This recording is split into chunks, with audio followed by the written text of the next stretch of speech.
अस्सलाम वालेकुम, this is Rai Abdul. Diabetes mellitus, blood glucose या शुगर एक ऐसी बीमारी जिससे अगर हम नहीं तो हमारी फैमिली में कोई ना कोई मुतासिर जरूर है।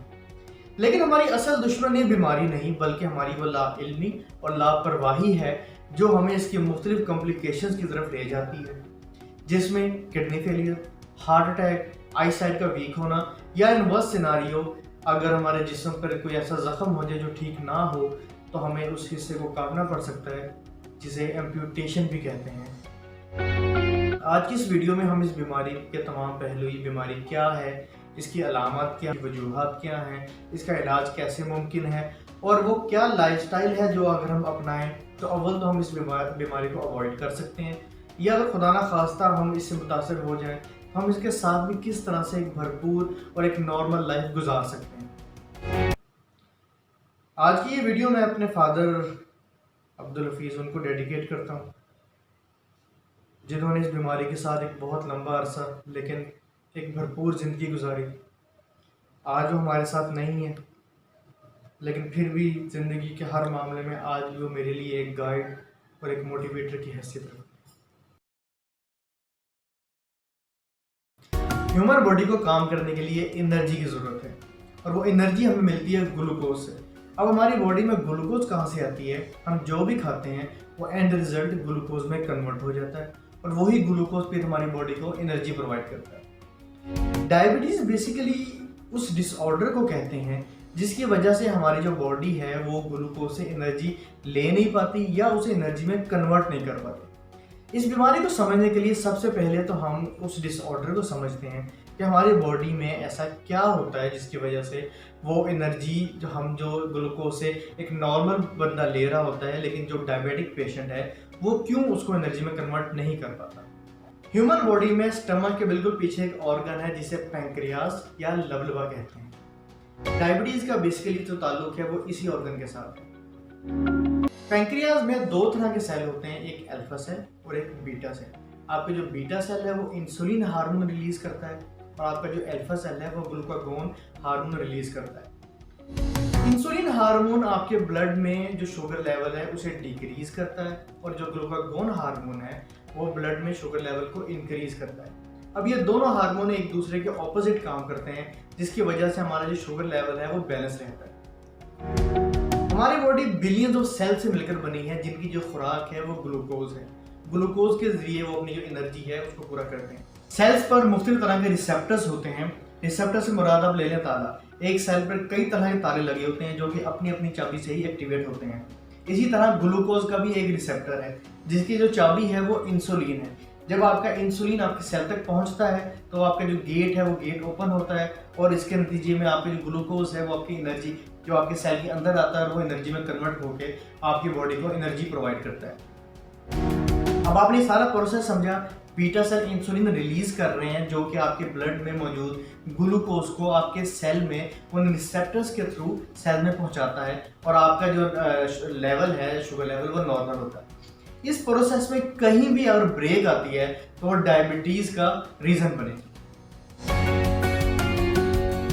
अब सपोज करेंगे कि हमारे जो बीटा सेल्स है वो इंसुलिन बनाना बंद कर दें। जब वो इंसुलिन नहीं बनाएंगे तब हमारे जो सेल्स पे रिसेप्टर्स हैं वो एक्टिवेट नहीं होंगे और ग्लूकोज सेल्स के अंदर आएगी नहीं। अब इंसुलिन ना बनाने की वजह क्या हो सकती है कि हमारे जो बीटा सेल्स हैं वो डिस्ट्रॉय हो जाए, या तो वो कम्प्लीटली इंसुलिन बनाना बंद कर देते हैं या वो इंसुलिन जो रिक्वायर्ड है उससे कम बनाना स्टार्ट करते हैं। अब बीटा सेल डिस्ट्रॉय होने की रीज़न कोई वायरस भी हो सकता है या ये पॉसिबल है कि हमारा जो बॉडी का इम्यून सिस्टम है वो समटाइम होता है कि वो अपनी ही बॉडी के खिलाफ एंटीबायोटिक्स बना लेता है जिसकी जो किसी भी बॉडी के जो पार्ट है उस पर इफेक्ट कर सकती है। उसकी रीज़न टेंशन हो सकती है या कोई जेनेटिक रीज़न भी हो सकती है। ठीक, इसे कहते हैं type 1 diabetes, insulin dependent diabetes mellitus. इसमें क्या होता है जी, आपका बॉडी इंसुलिन नहीं बना रहा, हमारा जो मेन मसला आ रहा है वो आ रहा है हमारी बॉडी में इंसुलिन नहीं आ रही। ये डायबिटीज होती है मोस्टली यंग एज के लोगों को, ठीक है, और इसकी जो अलामत है वो बड़ी वाज़ेह होती हैं, हम इजीली देख सकते हैं। वेट लॉस होना, हमारी स्किन का कलर टोन चेंज होना, एक्स्ट्रा यूरिनेशन, आपको एक्स्ट्रा भूख लगना, ये सब जो है ये अलामत ये आपके टाइप 1 डायबिटीज़ की हैं जो कि हमारे यंग एज के लोगों को हो सकती हैं। इसके इलाज के लिए हमें क्या करना पड़ता है कि हमें, क्योंकि हमारी बॉडी में इंसुलिन की कमी है, लिहाजा अगर हम हमारी बॉडी में इंसुलिन इंजेक्ट करते हैं, स्टार्ट में टैबलेट दी जाती हैं या फिर इंसुलिन के इंजेक्शन लगाए जाते हैं, तो इसके थ्रू हम इस जो डायबिटीज़ है इसे ओवरकम कर सकते हैं। टाइप 1 में क्या था कि हमारी जो बॉडी थी वो इंसुलिन पैदा नहीं कर पा रही। जब इंसुलिन प्रोड्यूस नहीं हो रही थी तो हमारे जो सेल्स थे वो ब्लड से ग्लूकोज नहीं ले रहे थे, क्योंकि जो उनके रिसेप्टर्स थे वो एक्टिवेट नहीं हो रहे थे। अब टाइप 2 में क्या है कि हमारी जो बॉडी है वो इंसुलिन तो पैदा कर रही है, बीटा सेल्स सही काम कर रहे हैं, लेकिन हमारे जो सेल्स हैं उन पे जो रिसेप्टर्स हैं उनकी सेंसिटिविटी डिस्टर्ब हो गई है। इट मीन कि हमारे ब्लड में इंसुलिन तो आ रही है जितनी हमें चाहिए, लेकिन हमारे जो सेल्स हैं वो उनके रिसेप्टर्स में खराबी की वजह से वो ग्लूकोज को एक्सेप्ट ही नहीं कर पा रहे, ग्लूकोज को रिकग्नाइज नहीं कर पा रहे, जिसकी वजह से वो एनर्जी जो रिक्वायर्ड है वो नहीं ले रहे। प्रोसेस फिर ब्रेक हो गया। पिछली बार इंसुलिन प्रोड्यूस नहीं हो रही थी, इस बार इंसुलिन हो रही है, लेकिन सेल्स के रिसेप्टर्स की सेंसिटिविटी खत्म होने की वजह से वो इंसुलिन को वो एक्टिवेट नहीं हो रहे और ग्लूकोज नहीं ले पा रहे। इसे टाइप 2 डायबिटीज कहते हैं, जिसे non insulin dependent diabetes mellitus भी कहा जाता है। ठीक, ये इस टाइप की 40 ईयर्स या इससे अबव लोगों को होती है, मोस्टली ओल्ड एज में ये पाई जाती है। इसकी रीज़न सबसे बड़ी जो मेन है वो तो है मोटापा। आप ओबेसिटी, आप में जब हम किसी भी पर्सन को देखते हैं अगर उसमें मोटापा है तो उसमें हम कह सकते हैं कि ज़्यादा चांस यही है कि उसमें टाइप 2 जो है आपकी डायबिटीज़ है वो होगी। इसके इलाज के लिए पहली टाइप 1 में हम क्या करते थे कि बॉडी में इंसुलिन इंजेक्ट करते थे, लेकिन इस बार हमारी बॉडी में इंसुलिन मौजूद है, इंसुलिन हमें करने की ज़रूरत नहीं है। इस बार क्या किया जाता है, टाइप 2 में आपको कुछ टैबलेट्स वगैरह देके आपके जो सेल्स के रिसेप्टर्स हैं उनकी सेंसिटिविटी को कुछ बढ़ा दिया जाता है। हमारी जो डायबिटीज़ आ जाती है उसे हम मैच्योरिटी ऑनसेट डायबिटीज़ मेलाइटस का नाम देते हैं। आपके जो टाइप 2 डायबिटीज़ वाले सिम्टम्स थे अगर वो किसी यंग एज में ज़ाहिर होना शुरू हो जाएं तो उसे हम कहते हैं मैच्योरिटी ऑनसेट डायबिटीज़ मेलाइटस। ठीक है, और ये डिस्टर्बेंस इसकी वजह से होती है, ग्लूकोगेन जीन जो आपका है जो अल्फा सेल प्रोड्यूस कर रहा है, अगर उसमें कोई डिस्टर्बेंस होगी तो वो आपके टाइप 3 जो ये डायबिटीज़ है इसकी रीज़न बनती है। हम आते हैं इसके सिम्टम्स की तरफ। एक तो वो सिम्टम्स हैं जो हमें ये बताते हैं कि किसी पेशेंट को डायबिटीज़ है या नहीं है। फॉर एग्जांपल, अगर आपको भूख ज़्यादा लग रही है, अगर आपको प्यास ज़्यादा लग रही है, आपका मुंह खुश्क हो रहा है, आपका जो ज़ख्म है वो देर से हील हो रहा है, इसके अलावा आपका जो वेट है वो बड़ी तेज़ी से लूज़ हो रहा है, तो ये इस बात की अलामत हो सकती हैं कि आपको डायबिटीज़ है, और ये इस बात का इंडिकेटर है कि आप अपना फ़ौरन जो है वो टेस्ट करवाएं। ठीक, अब आगे डायबिटीज़ की दो तरह की कंडीशंस हो सकती हैं कि अगर आपकी शुगर लो हो रही है या हाई हो रही है। इसमें हमारे पास जो हमारी शुगर लो होने की है उसको हम हाइपोग्लाइसीमिया भी कहते हैं, और लो होने से मुराद ये है कि आपकी नॉर्मली अगर 70 से कम हो जाए ऑलमोस्ट, तो ये अब शुगर लो में कहते हैं। शुगर लो होना हाई होने के निस्बत ज़्यादा डेंजरस है। शुगर लो होने की अलामत क्या है कि अगर आपकी जो दिल की धड़कन है वो तेज़ हो जाए, आपको बहुत तेज़ भूख लग रही है, आपको कमज़ोरी महसूस हो रही है, आपको मतलब आप किसी जगह पर मेन फोकस नहीं कर पा रहे हैं, आप में सुस्ती छाई हुई है, बेहोशी आप पर तारी हो रही है, इसके अलावा आपकी जो ज़ुबान है आप सही बात नहीं कर पा रहे, आपके जुमले उसमें लुकनत आ रही है, आपका जो विज़न है वो ब्लर हो रहा है, तो ये इस बात की अलामत हो सकती है कि आपको जो है आपकी जो शुगर है वो लो हो रही है। शुगर लो होने के नतीजे में फौरी तौर पे आपको कुछ ना कुछ लिक्विड इनटेक करना पड़ता है, क्योंकि जो लिक्विड है वो विदिन 10 to 15 मिनट्स आपके ब्लड में ग्लूकोज लेवल जो है उसको इंक्रीज़ करता है। इसका फौरी तौर पे अगर हम ना कोई इसका उपाय करें तो ये हमारे लिए ज़्यादा डेंजरस काम हो सकता है, शुगर लो होना। ठीक, दूसरी हमारी है शुगर हाई। अगर हमारे जो शुगर लेवल है वो इंक्रीज़ कर जाए उसे हम कहते हैं हाइपरग्लाइसीमिया। उसकी जो मेन अलामत है वो है एक्सेस यूरिनेशन, आपका जो विजन है वो ब्लर हो सकता है, आपका मुंह खुश्क होगा, आपके ज़ख्म नहीं जल्दी भर नहीं रहे, आपकी जो स्टमक है उसमें प्रॉब्लम हो सकती है, आपको थकावट बहुत ज़्यादा हो रही है, और आपकी जो स्किन है वो बहुत ड्राई हो रही है। ठीक है, और आपका जो वेट है वो बहुत इंक्रीज़ कर रहा है, आपकी वो नर्व प्रॉब्लम हो रही है, तो ये इस बात की इंडिकेशन है कि आपका जो शुगर लेवल है वो अपनी जो बैलेंस सिचुएशन है उससे ज़्यादा हुआ होगा। अगर हम इसके कॉजेज़ की बात करें तो कोई एक स्पेसिफिक रीज़न नहीं है, हम ये नहीं कह सकते कि इस वजह से आप डायबिटिक पेशेंट बन सकते हैं।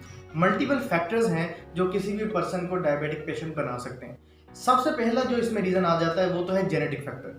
जब भी किसी डॉक्टर के पास आप जाएँ तो पहला क्वेश्चन यही पूछता है कि क्या आपकी फैमिली में डायबिटीज़ की हिस्ट्री है? क्योंकि यही होता है, अगर फैमिली में हो तो ये नस्ल दर नस्ल चलती रहती है सिलसिला।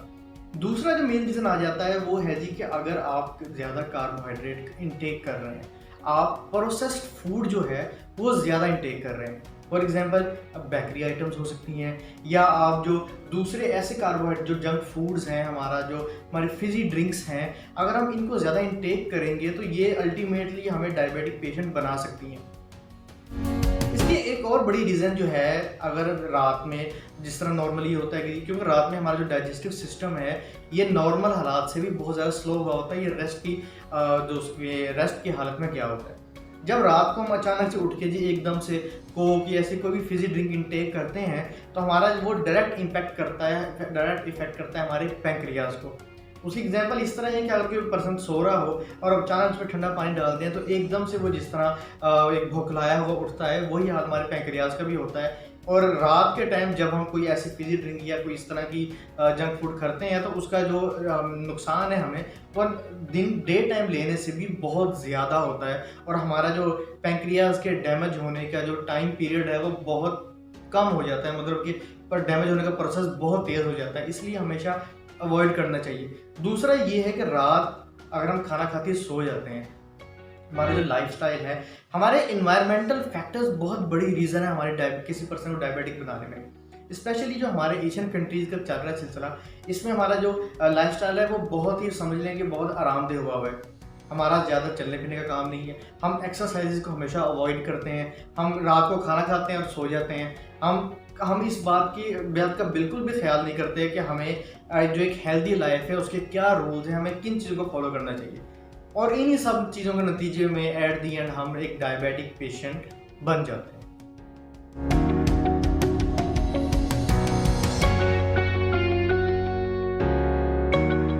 अब आ जाता है हमारा डायबिटीज़ टेस्ट करने का तरीका। यहाँ मैं आपसे एक और बात शेयर करता चलूँ कि अक्सर डॉक्टर से पूछा जाता है जी कि हम क्या खाना खा सकते हैं, कौन सा खाना नहीं खा सकते, हमें कोई डाइट चार्ट बना के दिया जाए। यहाँ मैं एक बात क्लियर करते चलूँ कि ये डाइट्स ये सब कुछ बॉडी टू बॉडी वेरी करता है। कोई भी ट्रीटमेंट हम ये नहीं कह सकते कि भाई डायबिटीज़ की अगर ये मेडिसिन है तो ये सब के लिए बेटर होगी, सबको इससे फ़ायदा होगा, क्योंकि इन्वायरमेंटल फैक्टर्स, जेनेटिक फैक्टर्स सब करते हैं। आपके जो डायबिटीज़ होती है वो वेरी करती है जी, आपकी एज क्या है और आपका वो उसकी रीज़न क्या बनी है, आपकी बॉडी की इम्यून सिस्टम की वजह से हुई है, या उसमें वो जो आपकी इंसुलिन प्रोड्यूस हो रही है वो बिल्कुल बीटा सेल डैमेज हो गए हैं या कुछ हद तक वो प्रोड्यूस कर रहे हैं। डिफरेंट फैक्टर्स होते हैं जो ये डिफाइन करते हैं कि आपकी जो डायबिटीज़ है उसका लेवल क्या है। इसलिए किसी भी पेशेंट को हम कोई जनरल डाइट बना कर नहीं दे सकते। आपको मैं ऐसा तरीका बताऊंगा कि आप खुद घर में टेस्ट कर सकते हैं कि कौन सा खाना आपके लिए बेटर है, कौन सा नहीं है। सिंपल तरीका क्या है कि आपने जो चीज़ भी खानी है, जो भी आप नॉर्मल रूटीन में अपना डाइट लेते हैं, आप खाने से पहले अपना टेस्ट करें। ठीक, खाना खाया उसके बाद अगर तो कोई लिक्विड ड्रिंक है तो ऑलमोस्ट आधे घंटे बाद, और अगर कोई आपने खाना खाया है तो 1 घंटे बाद आप दोबारा टेस्ट करें। जो रीडिंग आपकी खाना खाने से पहले थी उससे सिर्फ 10 से 15 पॉइंट का इजाफा होना चाहिए खाना खाने के बाद। अगर तो इतना इजाफा होता है तो इट मीन्स कि वो आपका जो खाना है वो आपके लिए सूटेबल है, आप उसे इंटेक कर सकते हैं। लेकिन अगर जो एक्सेस है और जो राइज है बहुत ज़्यादा आता है, सपोज पहले आपका अगर 140 था और फिर आपका 220 या 230 तक पहुंच चुका है, तो ये आपके लिए बहुत गलत है। आप अपने जो वो फूड है उसको फ़ौरन चेंज करें, डाइट को अपने चेंज करके आप उस डाइट पर आएँ जो आपके लिए बेटर है। क्योंकि होता क्या है कि जब आप कोई ऐसा फूड खाते हैं जिसकी वजह से आपकी शुगर बहुत राइज जाती है तो ये डायरेक्ट इम्पैक्ट करते हैं आपके बॉडी ऑर्गन्स को।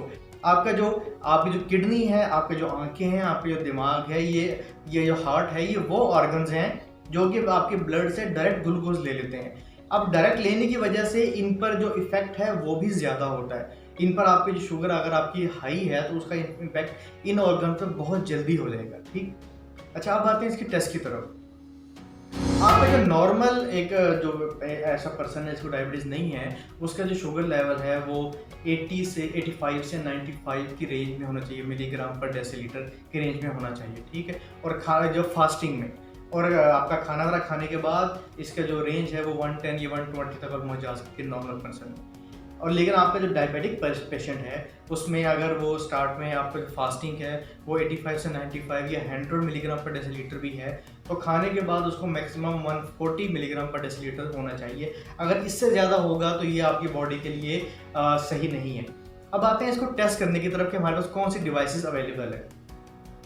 हमारे पास 3 तरह की डिवाइसेस होती हैं। एक है जी CGM continuous glucose monitoring device, लेकिन अनफॉर्चुनेटली ये हमारे पास यहाँ पर पाकिस्तान में स्पेशली अवेलेबल नहीं है। अमेरिकन USA वगैरह में होती है, अगर आप वहाँ चाहे तो मंगवा सकते हैं। इसमें क्या होता है कि आपकी बॉडी के अंदर किसी पार्ट पे एक चिप इंस्टॉल कर दी जाती है, इंसर्ट कर दी जाती है, और वो आपको जो कॉन्स्टेंटली आपके जो शुगर की मॉनिटरिंग है ना, आपकी जो कैलकुलेट करके वो आपको अपडेट करती रहती है कि आपके शुगर लेवल क्या है। दूसरा जो सबसे आसान तरीका है वो है जी एप्पल वॉच। इसमें क्या है, सिंपल आपने एप्पल वॉच लगानी है और आपको आपकी बॉडी की 24 आवर जो कैलकुलेशन करके जो आपकी ग्लूकोज चल रही है, आपकी ब्लड में जो भी ग्लूकोज लेवल है उसे आपको वो इन्फॉर्म करता रहता है, और ये सबसे आसान तरीका है। लेकिन हमारे जो नॉर्मली पाकिस्तानी एशियन कंट्रीज में जो डिवाइस यूज़ होती है वो है जी, उसे हम कहते हैं ग्लूकोमीटर। ठीक है, ये मोस्टली एक्वाचेक की भी हो सकती है या फ्री स्टाइल वगैरह की भी हो सकती है। इस डिवाइस में क्या होता है जी, इसमें आपको अपने जो कैपिलरी सेल्स हैं वहाँ से ब्लड लेके एक स्टिक इंसर्ट करते हैं, और आपको उसके थ्रू आप अपने जो ब्लड की ग्लूकोज लेवल है उसे आप चेक कर सकते हैं और अपने आप को अपडेट रख सकते हैं। मोस्टली हमारे एशियन कंट्रीज़ में यही डिवाइस यूज़ होती है। यहाँ मैं एक और मिसकंसेप्शन दूर करता चलूँ। अक्सर जी कहा जाता है जी कि हमारा जो ग्लूकोमीटर है वो तो रीडिंग सही नहीं बताता, वो तो ये रीडिंग ख़राब बताता है। हम जब लैब से चेक करवाएं तो उसका और होता है रीडिंग, घर में चेक करें तो और होता है, लिहाजा हम घर में ट्रस्ट नहीं कर सकते। ये सिर्फ एक मिसकंसेप्शन। मसला क्या है, ग्लूकोमीटर पे गलत नहीं है, लेकिन आप थोड़ा फिनोमेनन को समझें कि जब आप लैब में चेक कराते हैं तो वो हमारा ब्लड कहाँ से ले रहे होते हैं, हमारी वेन्स से।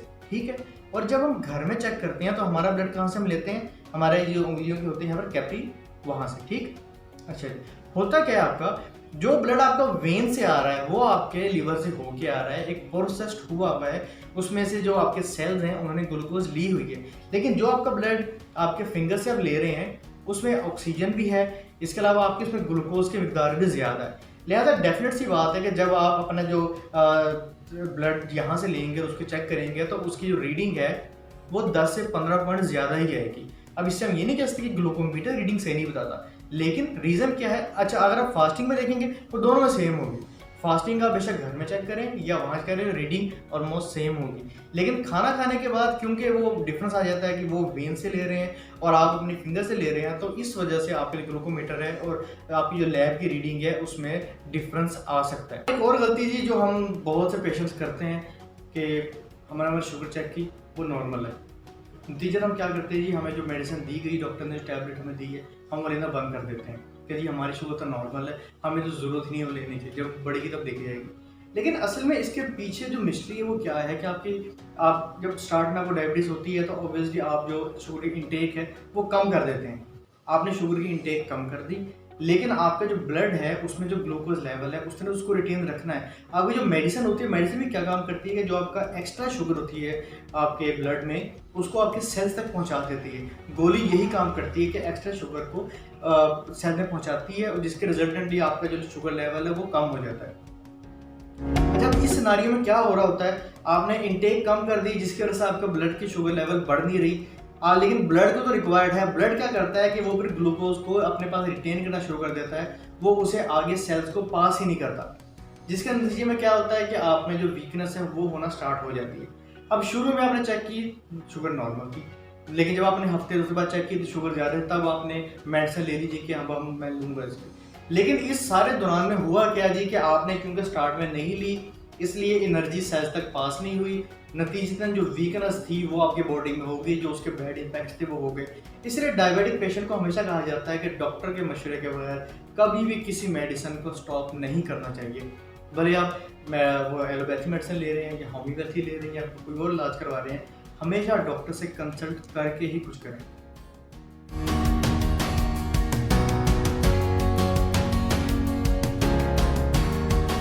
हमारा जो ह्यूमन बॉडी है उसमें जो स्टमक है उसका साइज अगर आप हाथ को इस तरह करें जैसे इतना साइज बनता है। इट मीन्स कि हम इस तरफ इतना खाना इनटेक कर सकते हैं। लेकिन आप खुद सोचें कि हम अपनी बॉडी के साथ क्या करते आए हैं। हम मतलब ये तो मेरे ख्याल चावलों की आधी प्लेट भी नहीं बनती और हम इसमें पूरी पूरी देह डालते हैं। अब आप लोग पूछेंगे कि अगर हमारे स्टमक के साइज ये है तो हम ज़्यादा खाना कैसे खा सकते हैं। होता क्या है कि जब आप ज़्यादा खाना इंटेक करते हैं तो आपका जो स्टमक है वो स्ट्रेचेबल है, वो स्ट्रेच हो जाता है। लेकिन स्ट्रेच होने का नुकसान ये होता है कि उसमें जो एंजाइम्स हैं जो आपके खाने को डाइजेस्ट करने में हेल्प करते हैं वो उतने ही रहते हैं जो कि इस साइज़ में है। नतीजतन एट द एंड आपको इसका नुकसान होता है जो कि डायबिटीज़ या किसी भी बीमारी की सूरत में हो सकता है। आपकी बॉडी में फैट ज़्यादा हो सकते हैं, आप में मोटापा आ सकता है ज़्यादा। इसलिए कोशिश हमेशा ये करनी चाहिए कि हम खाना अपनी बॉडी के हिसाब से ही खाएं। और हमें हमारे दीन ने भी ये बताया है कि आप अपने पेट के 3 हिस्से करें, एक हिस्सा खाने के लिए, एक हिस्सा पानी का और दूसरा हिस्सा सांस लेने के लिए। लेकिन हम सांस तो दूर, हम तो पानी की भी जगह नहीं छोड़ते, हम तो बस कहते हैं कि बस खा लिया, ठीक। एनीवेज, हमारी जो ये डायबिटीज़ जो हमारी डिजीज़ है इसकी जो रीज़न है वो हमारे खाने का डिसऑर्डर ही है। इसलिए इसका इलाज भी हमेशा खाने के डाइट के थ्रू ही करना चाहिए। कोशिश यही करनी चाहिए कि हम मेडिकेशन में ना जाएं। कई ऐसे पेशेंट्स हैं जिन्होंने मेडिसिन स्टार्ट की, लेकिन जब वो अपना प्रॉपर डाइट प्लान उन्होंने फॉलो करना शुरू किया तो वो मेडिसिन छोड़ के आज एक बड़ी हेल्दी लाइफ और नॉर्मल लाइफ गुजार रहे हैं। हमारे शुगर लेवल को कंट्रोल करने के लिए डॉक्टर ने जो एक डाइट प्लान रिकमेंड किया है उसे हम कीटो डाइट कहते हैं, ठीक है। वो हमारा कीटो डाइट के नाम से आ जाता है। उसमें क्या किया जाता है कि हमें उन्होंने डिवीजन की हुई है कि आपने अपने दिन में कार्बोहाइड्रेट्स कितने लेने हैं, फैट्स कितने लेने हैं और प्रोटीन कितने लेने हैं। हम जो भी अपना जो आपके जो कार्बोहाइड्रेट्स हैं वो कन्वर्ट होते हैं ग्लूकोज में और आपके जो फैट्स हैं वो कन्वर्ट होते हैं कीटोन्स में। डॉक्टर्स ये कोशिश करते हैं कि आपकी जो बॉडी है वो अब एनर्जी ग्लूकोज से भी ली जा सकती है और कीटोन से भी। जो डॉक्टर्स ये ट्राई कर रहे हैं कि आपके डायबिटीज़ को इलाज करने के लिए कि आपके बॉडी कार्बोहाइड्रेट से कम एनर्जी ले और आपके वो कन्वर्ट हो फैट से, ताकि आपकी बॉडी में जो मौजूद फैट है उसके ज़रिए एनर्जी ली जा सके और आपका जो इलाज है वो हो सके। अब इसमें जो रिकमेंडेड है, अब इसमें हम ये नहीं कह सकते कि ये तमाम पेशेंट्स के लिए सेम है, क्योंकि एनवायरमेंटल फैक्टर्स, अब कि हर पेशेंट को हम एक ही मेडिसिन या एक ही तरीके से उसका ट्रीटमेंट नहीं कर सकते सबके, क्योंकि इसमें डिफरेंट रीज़न आ जाती है कि आपको डायबिटीज़ हुई क्या है। वो तमाम फैक्टर्स मैटर करते हैं, एज आपका इम्यूनिटी सिस्टम और आपका बीटा सेल कितना डिस्ट्रॉय है, ये सब मैटर करता है आपका उस डिसाइड करने में। इसलिए सबका जो ट्रीटमेंट है वो डिफरेंट अंदाज में होगा। जो रिकमेंडेड आ जाती है उसमें ये है कि कार्बोहाइड्रेट्स आपको डेली 5% लेना चाहिए, आपका जो प्रोटीन है वो ऑलमोस्ट 20 से 25% और आपका जो आ जाता है फैट्स है वो आपको डेली ऑलमोस्ट 70% आपकी जो डाइट है वो फैट्स पे होनी चाहिए, ताकि आपका जो ये प्लान है ये प्लान ये नहीं है कि आप फॉर द लाइफ लॉन्ग है, ठीक है। ये एमरजेंसी केसेस के लिए कि आपको जब डायबिटीज़ हुई है, आपका शुगर बहुत ऊपर जा रही है, तो आप 3 से 4 महीनों के लिए इस डाइट पर आ सकते हैं। उसके बाद भी रिकमेंड ये किया जाता है कि आप वो डाइट खाएं जो कि सिंपल, अब जिस तरह सिंपल जो आपके है कार्बोहाइड्रेट्स हैं उनकी कैटेगरीज हैं, सिंपल भी है उसमें कम्प्लेक्स भी है। सिंपल कार्बोहाइड्रेट वो कार्बोहाइड्रेट आ जाते हैं जो कि डायरेक्ट आपके बॉडी में डिसॉल्व हो जाते हैं, आपको मतलब विद इन 10 to 15 मिनट्स आपकी बॉडी में शुगर लेवल राइज कर देते हैं। अब रीज़न क्या है कि सिंपल जो कार्बोहाइड्रेट्स हैं, जो इस तरह की डाइट्स को बंद करने की, कि आपकी बॉडी का जो सिस्टम है उसको इंसुलिन के ज़रिए आपकी एनर्जी में कन्वर्ट करने का ग्लूकोज को, वो पहले स्लो हुआ है।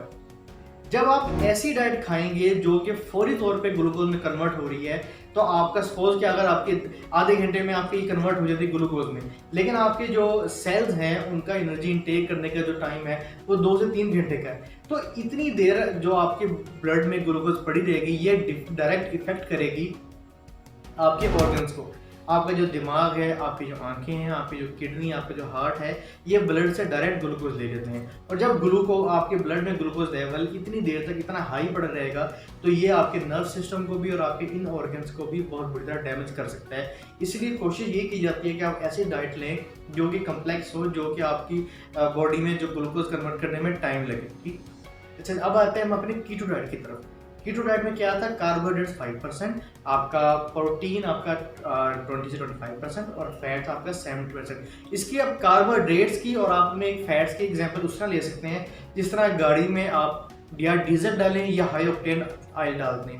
आपको पता है हाई ऑक्टेन ऑयल से आपकी बॉडी की परफॉर्मेंस है, जो आपकी गाड़ी की परफॉर्मेंस है वो बेटर रहती है, ठीक। अब इसमें हम ये देख लेते हैं कि आपके जो कार्बोहाइड्रेट्स हैं उसमें कौन कौन से ऐसे खाने हैं जिनके जरिए हम अपने कार्बोहाइड्रेट्स हासिल कर सकते हैं। बेसिकली 4 किस्म के खाने आप कह सकते हैं। आपके जितने भी अनाज हैं, गंदम है, चावल है, मकई है, ये भी इनसे भी हम कार्बोहाइड्रेट्स ले सकते हैं। इसके अलावा आपका चीनी, गुड़, बेकरी आइटम, इनमें कार्बोहाइड्रेट्स होता है। तीसरी कैटेगरी में आपका जो फ्रूट्स हैं वो आ जाते हैं, उनमें कार्बोहाइड्रेट होता है। चौथी में आपके जो वेजिटेबल्स हैं वो आ जाते हैं। अब इसमें जो बिल्कुल बैन है वो है जो सिंपल, जिस तरह चीनी, गुड़, बेकरी आइटम या जो फिजी ड्रिंक्स हैं सारी, ये सब तो हैं मुकम्मल बैन, क्योंकि इनका आपको नुकसान होता है। ये तो हमने बिल्कुल भी नहीं टेक करनी। दूसरा, गंदम, चावल, मकई, आटा जो है ये भी स्टार्ट में आपको बैन किया जाता है। आप जितना हो सके इनसे अवॉइड करें। फ्रूट जो है वो भी शुरू के जो 3 महीने होते हैं जब आपको डायबिटीज़ आप में डिटेक्ट हुई है तब आप अवॉइड करें। लेकिन उसके बाद ये है कि जूस नहीं, लेकिन आप डायरेक्ट फ्रूट इंटेक कर सकते हैं। कोई भी जो मौसमी फल है वो आप कोई भी एक लेके खा सकते हैं, उसका इशू नहीं होता। अब उसका मैथड मैं आपको बताता हूँ कि वो किस तरह से खाना चाहिए, ठीक है। चौथा हमारा आ जाता है वेजिटेबल। जितनी ग्रीन वेजिटेबल्स हैं आप सब खा सकते हैं सिवाय आलू के। आलू आप नहीं ले सकते क्योंकि इसमें जो चीनी का जो शुगर लेवल है बहुत ज़्यादा होता है, इसलिए इसको हमेशा ही आपको अवॉइड करना चाहिए। इसके अलावा आप अचार खा सकते हैं। वाइट सॉल्ट आपने नहीं लेना, आप हिमालयन सॉल्ट जो है आप उसको इंटेक कर सकते हैं।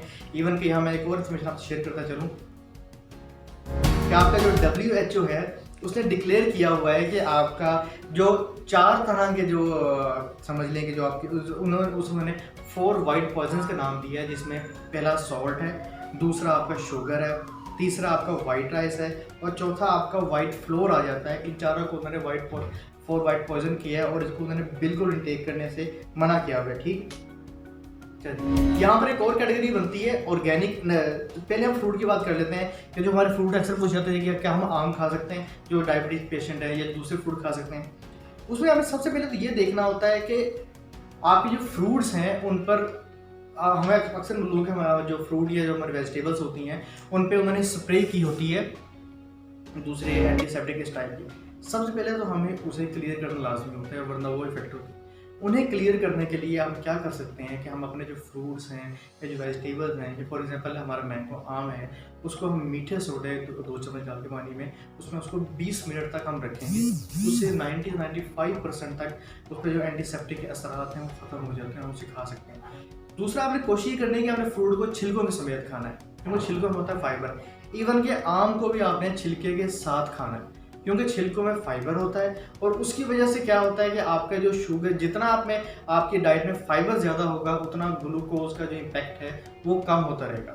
इस तरह आप आम को भी खा सकते हैं, एक आम को नहीं ज़्यादा, लेकिन उसको अगर छिलके के साथ खाएंगे तो आपको उसका जो इफेक्ट है आपकी बॉडी पर वो इतना नेगेटिव नहीं होगा।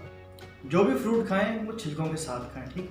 हमने देखा कि हमारे कार्बोहाइड्रेट्स की रेशियो कितनी होनी चाहिए, 5% आप ले सकते हैं जी कि आपने जो कोई वेजिटेबल ले रहे हैं उसमें 25 ग्राम के साथ, मतलब अगर आप 1 kg आप वेजिटेबल खाते हैं तो उसमें 25 ग्राम आपकी कार्बोहाइड्रेट होती है, आपकी ये डाइट में होना चाहिए। एक चीज़ और भी है कि अगर आप फ्रूट्स को ग्रीन वेजिटेबल्स के साथ, सैलड के साथ खाते हैं तो इनका जो नेगेटिव इम्पैक्ट है वो बहुत कम हो जाता है। दूसरी हमारी कैटेगरी आ जाती है प्रोटीन की। हमें प्रोटीन कितनी लेनी चाहिए, 20 से 25% तक। अब हम देख लेते हैं कि हमारी ऐसी कौन सी आइटम्स हैं जिनमें प्रोटीन होती है। यहाँ एक और कंसेप्ट बताता चलूँ, कार्बोहाइड्रेट्स या प्रोटीन में हमने जो चीज़ लेनी है, हमने देखना है ऑर्गेनिक फूड को। ऑर्गेनिक फूड से मुराद क्या है कि वो सब्जियाँ जिन पर किसी किस्म का कोई एंटीसेप्टिक स्प्रे नहीं किया जाता, या वो एनिमल्स जिस तरह काऊ या बकरी है जो कि ग्रीन घास खाते हुए, मतलब जो लॉन्ग वगैरह में चरते हैं और मतलब जिनको फार्म में नहीं पाला गया, जो कि नेचुरल जो फूड है वो खा के बड़े हुए हैं, उन्हें ऑर्गेनिक फूड में हम कंसिडर करते हैं और वो आप ले सकते हैं, ठीक है। कार्बोहाइड्रेट्स में भी और अपने प्रोटीन्स में भी। प्रोटीन में बाकी जो हमारे जिन चीज़ों में प्रोटीन हासिल कर सकते हैं उनमें हमें जो चीज़ हमारा मटन है, चिकन है, लेकिन चिकन भी कौन सा, जो हमारा देसी मुर्गा होता है, मतलब ये नहीं कि फार्मी वाला। इस तरह मछली जो है वो भी दरियाई मछली हम खा सकते हैं, उसे प्रोटीन मिलेगा, दूसरे से नहीं। हमारी जो डेली क्वांटिटी अगर हम देखेंगे हमें कितनी लेनी चाहिए, अगर हम डेली का तकरीबन 200 ग्राम मटन खा सकते हैं अगर लेने के लिए, या हम चिकन हो सकता है, मछली हो सकती है। इसके अलावा अगर देसी अंडे बात करें तो 2 से 3 अगर हम देसी अंडे खाते हैं उसके ज़रिए भी हमें मिल सकती है। एक चीज़ लाजमी के हफ्ते में कम से कम एक बार कलेजी खानी चाहिए, गुर्दे, मगज़ या हमारे जो पाए का शोरबा है कम से कम हफ्ते में एक बार लाजमी होना चाहिए। हमारे जो तुस मलंगा होता है वो हम पर डे में अगर डेली का 2 चम्मच लेते हैं तो वो इनफ होगा। इसके अलावा लोबिया है, चिकन जो चने वगैरह आ जाते हैं, ये सब इनसे हम प्रोटीन हासिल कर सकते हैं और हमें ये देना चाहिए। अगली हमारी कैटेगरी आती है फैट्स की। फैट में हम जो ऑयल, जितने भी आपके जो बाजारी ऑयल्स हैं, ये तो मैं कहूँगा आपके लिए जहर हैं, इनको तो आपको बिल्कुल अवॉइड करना चाहिए। ये तो हमारे लिए और बच्चों के लिए इंतहाई नुकसानदेह हैं। जितने भी, ये नाम लेना नहीं चाहता, लेकिन जितने भी ऑयल्स इन सबको अवॉइड करें। सिर्फ जो डायबिटिक पेशेंट है, बल्कि नॉर्मल भी आपको जो रिकमेंडेड है वो या ऑलिव ऑयल, इसके अलावा आपका कोकोनट ऑयल, ये ऑयल जो है ये रिकमेंडेड है, ये अलाउड है, ये आप डायबिटिक पेशेंट एक ले सकता है, ठीक है।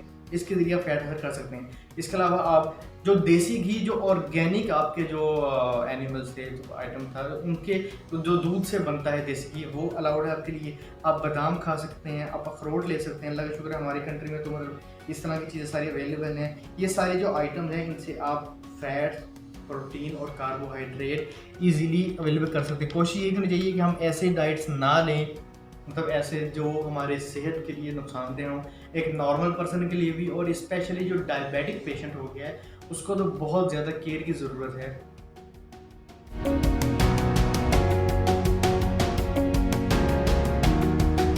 अगर हम इसकी ट्रीटमेंट की बात करें तो हम ये नहीं कह सकते कि जी कोई स्पेसिफिक एक मेडिसिन है आपको खा लें, या सब पेशेंट को हम वो दे सकते हैं और उससे उनको क्योर हो जाएगा, क्योंकि ये डिपेंड करता है पेशेंट टू पेशेंट। ये उनकी जो केस हिस्ट्री है उस पर डिपेंड करता है। ये डॉक्टर्स ही किसी पेशेंट को मतलब एग्जामिन करके ये वो कर सकता है कि आप प्रिस्क्राइब कर सकता है कि कौन सी मेडिसिन को, किस पेशेंट को इंसुलिन देनी है, किसको कोई टैबलेट देनी है, या किसको जस्ट डाइट के थ्रू उनकी जो शुगर है उनको कंट्रोल करना है। लेकिन अगर हम एक जनरल बात करें प्रिकॉशंस की, तो अगर आप एक हेल्दी लाइफस्टाइल गुजारते हैं, सपोज कि आपकी जो डेली रूटीन है उसमें वॉक शामिल है, आप मॉर्निंग वॉक पे जाते हैं, आप जॉगिंग कर रहे हैं, आप रनिंग करते हैं, आप साइकिलिंग कर रहे हैं, इसके अलावा आप जो डेली रूटीन है उसमें जस्ट ये नहीं है कि आप सिंपली एक जगह पर बैठे रहते हैं।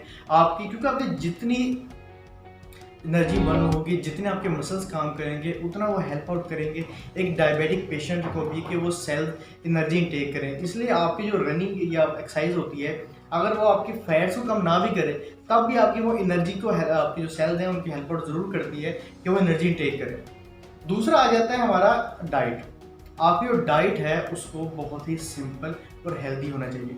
जितना आप जंक फूड्स की तरफ जाएंगे, फिजी ड्रिंक्स की तरफ जाएंगे, या आपने ये एक बात याद रखनी है कि जितने भी प्रोसेस्ड फूड है ना, वो हमारे लिए, हमारी सेहत के लिए बेहतर नहीं है। होता यह है कि यंग एज में जब हम उनको इंटेक कर रहे होते हैं तो उसका हमें इन तरह इम्पैक्ट नज़र नहीं आता, क्योंकि हमारा स्टमक, हमारी बॉडी के तमाम ऑर्गन्स एक अच्छी हालत में होते हैं। लेकिन जैसे जैसे हमारी जो एज है वो बढ़ती है, हम ओल्ड एज में जाते हैं, हमें इसका जो इम्पैक्ट है वो नज़र स्टार्ट हो जाता है। हमें दिल के मसाइल बन जाते हैं, हमारा डायबिटीज़, क्योंकि डायबिटीज़ एक ऐसा मर्ज़ है जो कभी भी अकेला नहीं आता। ये जब भी आएगा बीपी को साथ लेकर आएगा, बीपी जब भी आएगा हार्ट अटैक को लेकर आएगा, और सो ऑन एक सीरीज स्टार्ट हो जाती है। इसलिए हमेशा कोशिश करनी चाहिए कि हम इसको अवॉइड करें। पहले तो ऐसा लाइफस्टाइल हो कि हमें इस तरफ जाना ही ना पड़े। लेकिन खुदा ना खास्ता अगर किसी को डायबिटीज़ हो गई है तो अब क्या करना चाहिए, क्योंकि कुछ के लिए ये गुड न्यूज़ है, कुछ के लिए बैड न्यूज़। गुड न्यूज़ किन के लिए है? जो डायबिटीज़ के बाद अपने लाइफस्टाइल को चेंज करके एक हेल्दी लाइफस्टाइल की तरफ आ जाते हैं, उनके लिए गुड न्यूज़ बन जाती है कि पहले अगर वो एक मतलब ऐसी डाइट ले रहे थे, ऐसा लाइफस्टाइल गुजार रहे थे जो नॉर्मल नहीं था, अब वो मज़ीद केयर करेंगे।